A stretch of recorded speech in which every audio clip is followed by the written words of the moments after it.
tassa sugli immobili colpisce anche quelli italiani che da anni ormai sono residenti all'estero. Tra questi anche molti immigrati veneti che proprio nel loro paese di origine hanno mantenuto la casa di proprietà. Si ribella l'associazione che li rappresenta, chiede che questi edifici siano considerati come prime case. Vediamo il nostro primo servizio.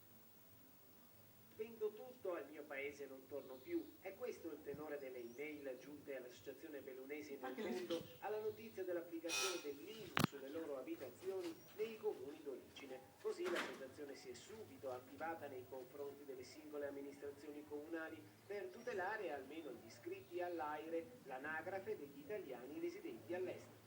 Noi abbiamo scritto ai sindaci della nostra provincia perché considerino la casa di proprietà dei nostri connazionali all'estero non locata come prima casa e conseguentemente possano applicare le detrazioni e le aliquote del caso. La maggioranza dei proprietari, calcolabile all'80%, non possiede altra abitazione all'estero ma vive in affitto. Per le case in Italia sono già soggetti al pagamento per intero di imposte quali la tassa per i rifiuti o il canone per l'acqua, pur usufruendo di dette abitazioni solo per un limitato periodo dell'anno. Questo sarebbe un ulteriore appesantimento e noi come associazione ci siamo sentiti proprio in dovere di farci interprete di questo loro grido d'allarme e di farci portavoce presso i nostri amministratori locali. Già i 5 comuni dell'Alpago e alcuni del Cadore hanno accolto la richiesta.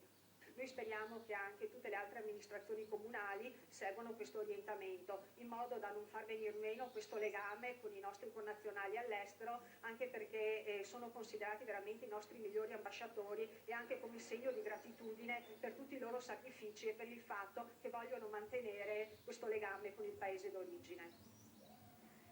Continua a far discutere il caso di Cinto Cauma.